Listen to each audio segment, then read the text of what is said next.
ये आकाशवाणी रायपुर है। छत्तीसगढ़ी समाचार बुलेटिन के संग सोहेल खान यस्तानी के जय जोहार। जम्मो सुनैया संगवारी मल्ला देवारी तिहार के गाड़ा गाड़ा बधाई। अब सुनो आज के प्रमुख समाचार। प्रधानमंत्री नरेंद्र मोदी हा एकता के भावना में दिन जोर। देशवासी मल्ला राष्ट्रीय एकता ला तोड़े के कोशिश करैया विभाजनकारी ताकत मन ले सावधान रहे बर किहिन। छत्तीसगढ़ राज्य गठन के काली होही 24 बछर पूरा। प्रदेश के जम्मू जिला मुख्यालय और प्रमुख नगर मन में बारे जाही दिया और सजाए जाही रंग बिरंगा झालर लाइट। और कार्तिक अमावस्या के दिन मनाए जाने वाला दिया के तिहार देवारी आज छत्तीसगढ़ समेत जम्मू देश भर में बड़ उत्साह के संग मनाए जावत है। अब समाचार विस्तार ले। प्रधानमंत्री नरेंद्र मोदी हा एकता के भावना में जोर दे हवय और देशवासी मन ला राष्ट्रीय एकता ला तोड़े के कोशिश करैया विभाजनकारी ताकत मन ले सावधान रहे बर किहिन है। श्री मोदी आज लौह पुरुष सरदार वल्लभ भाई पटेल के जयंती में गुजरात के केवड़िया में राष्ट्रीय एकता दिवस समारोह ला संबोधित करत रहे। प्रधानमंत्री हा किहिन की अवैया 25 बछर में विकसित भारत के लक्ष्य प्राप्त करे खातिर राष्ट्रीय एकता बहुत महत्वपूर्ण हवय। उमन किहिन की पाछू 10 बछर में सरकार हा अपन नीति और निर्णय ले एक राष्ट्र के भावना ला सरलग मजबूत करत हवय। श्री मोदी हा देशवासी मन ले अनुरोध करीन कि सहज रहे और भारत के एकता में विविधता के भावना ला आत्मसात करे। प्रधानमंत्री हा किहिन कि भारत एक प्रगतिशील, समावेशी और विवेकशील राष्ट्र हवय जौन अनिश्चित वैश्विक परिस्थिति में तेजी ले विकास के रद्दा में आगू बढ़त हवय।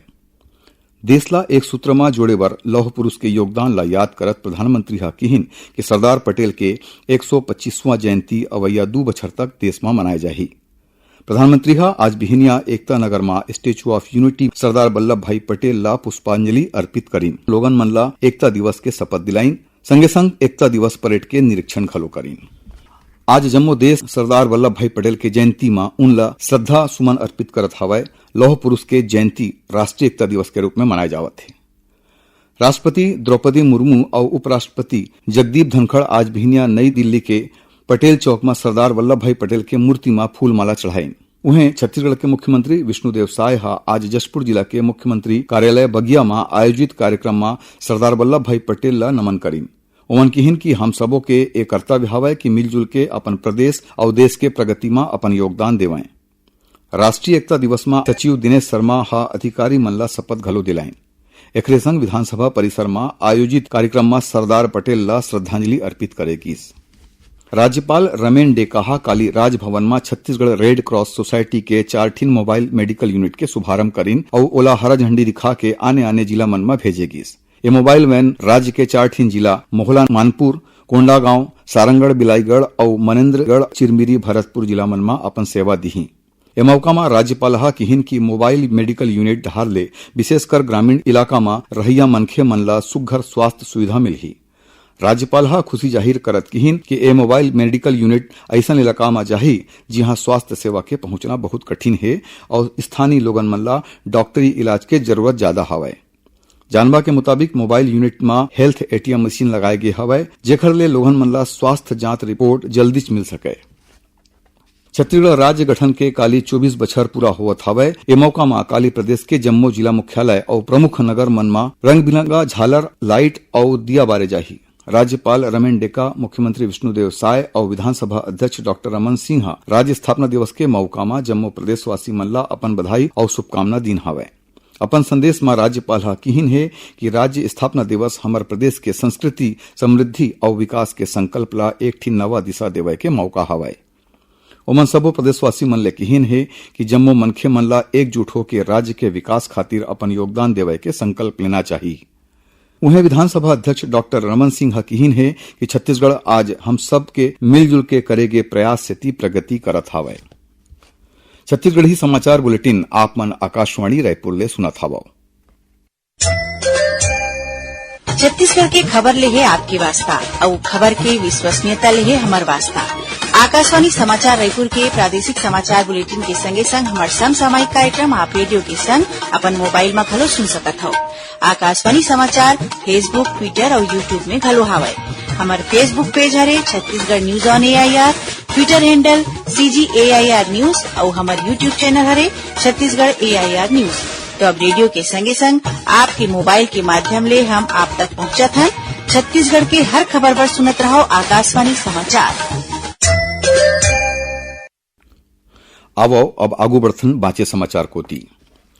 राज्यपाल रमेन डेका ले काली राजभवन में भारतीय पुलिस सेवा के परिवीक्षाधीन अधिकारी मनहा मुलाकात करीन। ए मौका में राज्यपाल हकीहिन कि पुलिस ला आम जनता ले मानवीय दृष्टिकोण ला ध्यान में राखत संवेदनशीलता के संग व्यवहार करना चाहिए। उमन किहिन कि पुलिस अधिकारी मन ला घलो थाना में आए पीड़ित मनखे मन के सहायता करे खातिर तैयार रहना चाहिए। कार्तिक अमावस्या के दिन मनाए जाने वाला दिया के तिहार देवारी आज छत्तीसगढ़ समेत जम्मो देश भर में बड़ उत्साह के संग मनाए जावत है। ये तिहार अंधकार और निराशा ला दूर भगा के लोगन मन के जिंदगी में सुख शांति और समृद्धि लाए के तिहार हरय। देवारी के मौका में आज लोगन मन के घर बार में दिया और बिजली के रंग बिरंगा झालर मन के रोशनी ह जगमगावत हवय। ऐसन मान्यता हवय कि लंका में जीत हासिल करे के बाद भगवान राम के अयोध्या पहुंचे के खुशी में लोगन मनहा दिया बार के उनकर स्वागत करे रहीन। एकरे सेती ए खुशी में आज के दिन दिवाली त्योहार मनाए जाथे।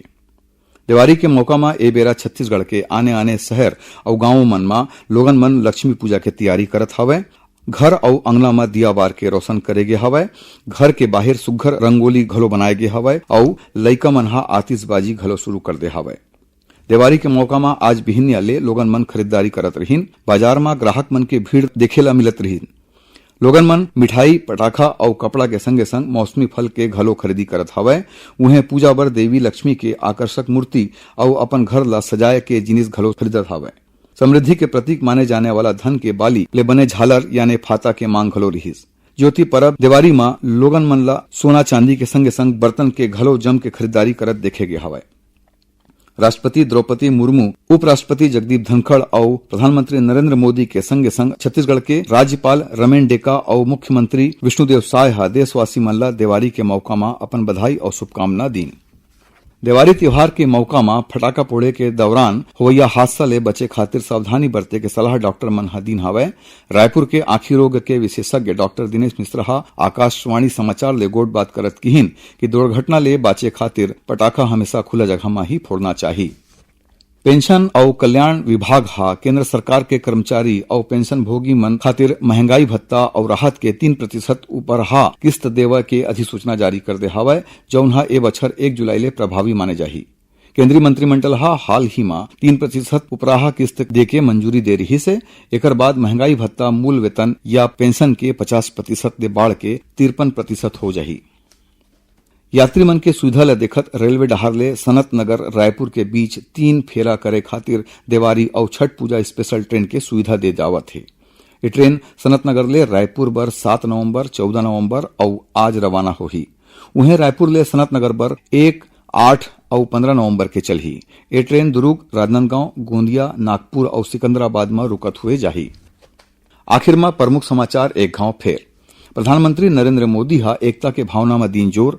देशवासी मन ला राष्ट्रीय एकता ला तोड़े के कोशिश करैया विभाजनकारी ताकत मन ले सावधान रहे बर किहिन। छत्तीसगढ़ राज्य गठन के काली होही 24 बछर पूरा। प्रदेश के जम्मो जिला मुख्यालय और प्रमुख नगर मन में बारे जाही दिया और सजाए जाही रंग बिरंगा झालर लाइट। और कार्तिक अमावस्या के दिन मनाए जाने वाला दिया के तिहार देवारी आज छत्तीसगढ़ समेत जम्मो देश भर में बड़ उत्साह के संग मनाए जावत है। एकरे संग छत्तीसगढ़ी समाचार बुलेटिन यह सिरावत है। जय जोहार।